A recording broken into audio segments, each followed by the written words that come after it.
पाकिस्तान को कर्ज देने वाला आईएमएफ कहां से लाता है इतना पैसा?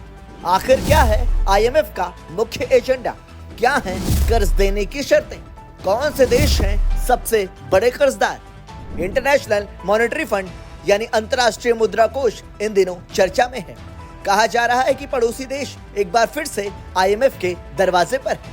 उसे भारत के बीच तनाव की स्थिति में और कर्ज चाहिए। पाकिस्तान के लिए आईएमएफ से $1 अरब का कर्ज मंजूर भी हो गया है। वहीं पाकिस्तान के साथ तनाव के बीच भारत ने कहा है कि वह आईएमएफ के सामने पाकिस्तान की करतूतें रखेगा। अब आम आदमी के मन में ये सवाल उठ रहा है कि आखिर भारत के इस कदम से उसे क्या फायदा मिलने वाला है, कैसे पाकिस्तान को चोट पहुंचाएगा। तो आइए इसी बहाने जानते हैं कि आईएमएफ की कार्यप्रणाली क्या है, वह पैसे कहां से लाता है जो दुनिया के अलग अलग हिस्सों में कर्ज के रूप में बांटता है। क्या है आईएमएफ का मुख्य एजेंडा? अंतर्राष्ट्रीय मुद्रा कोष यानी आईएमएफ अपने सभी 191 सदस्य वाले देशों के सतत विकास और समृद्धि हासिल करने की दिशा में मदद करने को संकल्पबद्ध है। यह उसका मुख्य एजेंडा है। आईएमएफ सदस्य देशों के उन आर्थिक नीतियों का समर्थन करता है जो वित्तीय स्थिरता और मौद्रिक सहयोग को बढ़ावा देती हैं और उत्पादन क्षमता, रोजगार सृजन, आर्थिक कल्याण के लिए जरूरी है। इसके मुख्य रूप से 3 उद्देश्य हैं। पहला, अंतर्राष्ट्रीय मौद्रिक सहयोग को बढ़ावा देना। दूसरा, व्यापार और आर्थिक विकास को प्रोत्साहित करना। तीसरा, ऐसी नीतियों को रोकना जो समृद्धि को नुकसान पहुंचाती हों। कहां से पैसा लाता है आईएमएफ? यह संगठन अपने सदस्य देशों से उनकी क्षमता के मुताबिक तय फीस लेता है, जिसे कोटा कहा जाता है। क्षमता का मतलब देश की आर्थिक स्थिति, जीडीपी, विदेश व्यापार आदि बिंदु हैं। इसी आधार पर कोटा तय होता है। सदस्यता लेते समय उस देश को यह कोटा देना होता है। यही आईएमएफ के फंड का मुख्य स्रोत है।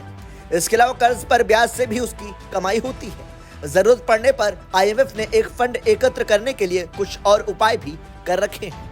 मसलन आईएमएफ खुद भी कर्ज ले सकता है। यह कर्ज वह अमेरिका, जापान, जर्मनी समेत कम से कम 3 दर्जन से ज्यादा विकसित देशों से लेता है।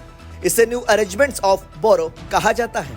इसके लिए वह जरूरत पड़ने पर सदस्य देशों से भी लोन लेता है, जिसे बायलैटरल बोरोइंग एग्रीमेंट्स यानी बीबीए कहा जाता है। इस केस में कर्ज देने वाले देश से आईएमएफ 2 तरफा समझौते करता है। कैसे काम करता है आईएमएफ? आईएमएफ की वेबसाइट के मुताबिक इस समय सदस्य देशों की संख्या 191 है। वह सदस्य देशों से कोटा की रकम लेता है। इस कोटा को सदस्यता की रकम भी कह सकते हैं। इसी आधार पर तय होता है कि किसी देश को कितना लोन मिल सकता है, उसका वोटिंग पावर कितना होगा, उसका आईएमएफ में कितना प्रभाव होगा। आईएमएफ सदस्य देशों की अर्थव्यवस्था पर नजर रखता है, नियमित निगरानी भी करता रहता है। वह हर साल सदस्य देशों की आर्थिक हालत की एक रिपोर्ट भी जारी करता है। देश किसी नए संकट में न पड़े, इसके लिए आईएमएफ आर्थिक नीतियों को मजबूती देने के लिए सुझाव भी देता है। क्या है कर्ज देने की शर्तें? लोन देते समय कई बार आईएमएफ कड़ी शर्तें भी रख देता है। मसलन कर प्रणाली में सुधार, सब्सिडी कम करना, सरकारी खर्चों में कटौती जैसे कड़े प्रावधान भी करता है। शर्तें न पूरा करने पर सदस्य देशों को वित्तीय नुकसान का भी सामना करना पड़ सकता है। ऐसी भी व्यवस्था है।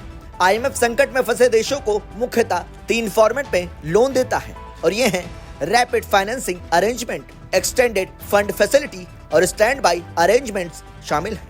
कौन से देश हैं सबसे बड़े कर्जदार?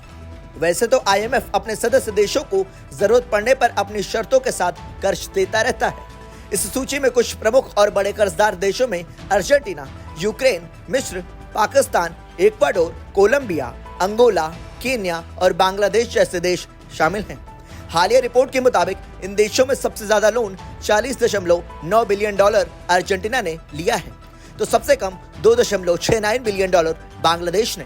युद्ध से घिरे यूक्रेन ने $14.6 बिलियन रकम कर्ज ले रखी है, तो पाकिस्तान कर्जदारों में चौथे नंबर पर है, जिसने $8.3 बिलियन कर्ज ले रखा है। इस तरह से कहा जा सकता है कि आईएमएफ दुनिया की आर्थिक सेहत बेहतर करने, आर्थिक नीतियों में सुधार, सदस्य देशों को आर्थिक संकट से उबारने में मददगार है। ब्यूरो रिपोर्ट, संदेश वाहक।